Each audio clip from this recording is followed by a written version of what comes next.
Hello, welcome to the video. So there's a Steam event right now. You can vote for it. Text will be in Swedish, but you should be able to understand it anyway. And this is the game of the year. So we have Valheim.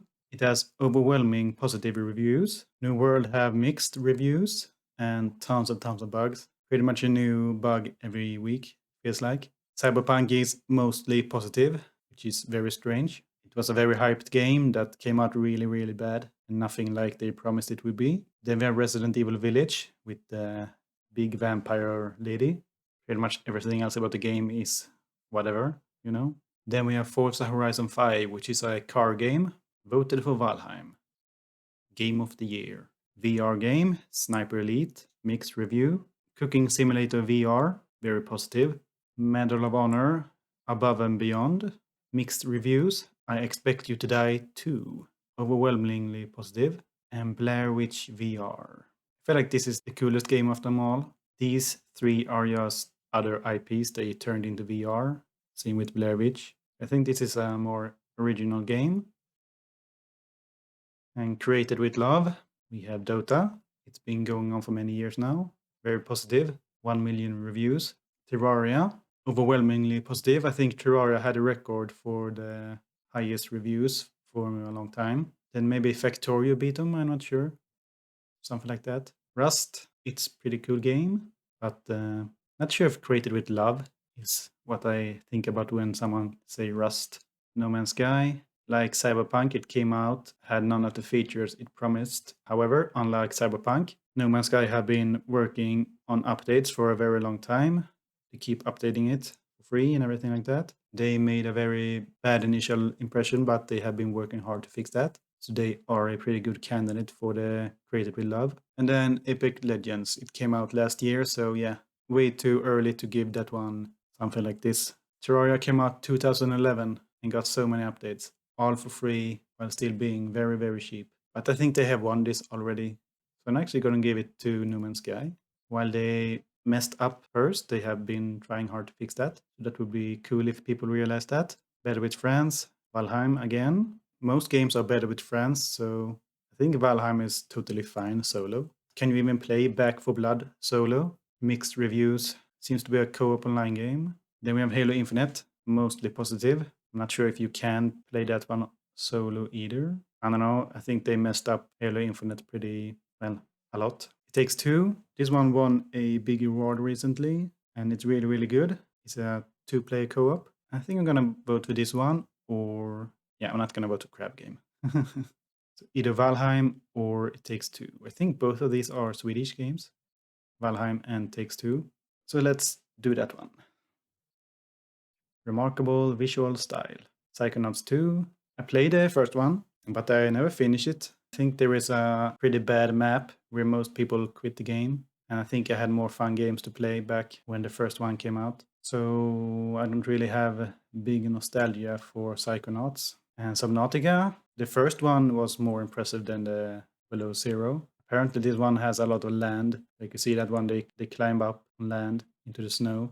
That's not really what you play Subnautica for. Little Nightmares 2, overwhelmingly positive. Subnautica had very positive, and Psychonauts 2 had overwhelmingly positive. And this is one of those, puzzle games. I mean, I played Limbo, and that pretty much satisfied my need for all of these types of game. I'm not a big fan of puzzle games. Right Memory Infinite. Well, it seems to be a shooter. Very positive review. I'm not gonna give visual style to a first-person shooter, especially a modern one. Forza Horizon 5. It's a car game with real cars in, so using realistic graphic style. I guess we're giving it to Psychonauts. They are the most unique here in this list by far. Most innovative, I don't know, game design maybe. Inscription, overwhelmingly positive. Seems to be a card game. Not really a fan of card games at all. Used to play Magic the Gathering when I was younger. But then I went on a vacation, and when I came back, everyone had stopped playing it. And 12 minutes, mostly positive. Well, I'm gonna be honest here, doesn't say anything about the game, except the end seems to be something bad happens. Cage, another game I have no idea what it's about. Overwhelmingly positive. Deathloop, mostly positive. It's a shooter. Bethesda. I have never said that word before. I don't even know how you pronounce it. And Loop Hero, very positive. I got this for free on Epic Game Store. I have not played it like all the other free games on Epic Game Store you get. I don't really care about any of these games. I haven't followed them at all. So it's either Inscriptions, which I heard something about, never cared to watch or play or anything like that, and Loop Hero. Someone that has an idle-based channel here, maybe we should give it to Loop Hero. While it's not idle, it's kind of like incremental, which is a sibling category. Oh well, I'm not sure about this one. I will give it to Loop Hero. Best game you suck at. World War C Aftermath. Very positive. I mean, I watched the movie. I did not read the books, but this seems to be based on the movie anyway. They have some pretty scary zombies. They have runners, fast ones. Then we have Naraka Blade Point.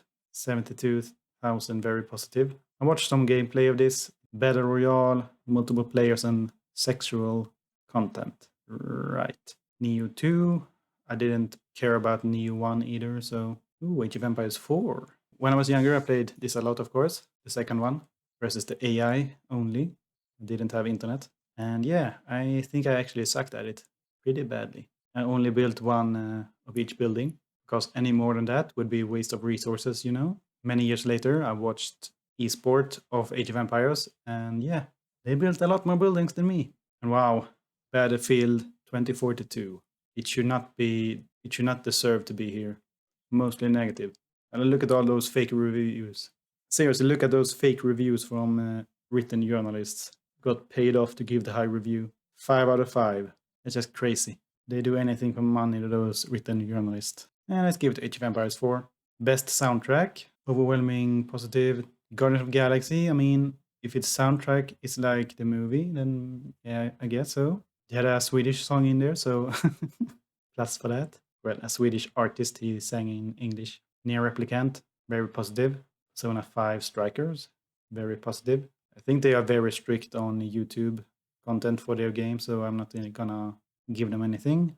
Guilty Gear, I think that's a fighting game. Yeah, seems like it. Demon Slayer, very positive.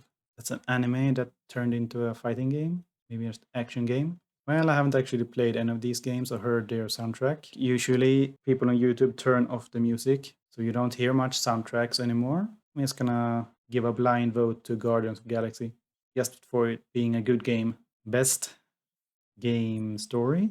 Life is Strange, True Color, very positive. Cyberpunk, mostly positive. Resident Evil Village, no. Days Gone, no. Mass Effect Legendary Edition, oh yes. Mass Effect 1 and 2 were really, really good. I didn't even bother playing or watching Mass Effect 3. I just heard the stories sucked and the ending was a disaster. However, the first two games are really, really cool. In the first game, you have unlimited ammo. I really like that system. You could just run around shooting at everything, inside the cities and buildings and stuff like that. Then they removed that in Mass Effect 2, which was very, very sad. Lean back and enjoy. Unpacking. Well, I have no idea what this is about. Doesn't seem to be very lean back. Potion Craft Alchemist Simulator. Very positive. Seems to be a lot of hard work again. This category should be dominated by idle games, not simulation game. Here's another simulation, Farming Simulator 22. Very positive. How about no? Townscaper. Now the question is there a game in this or are you just making fancy towns? Dwarf Romantic. Oh yeah, watch someone play this.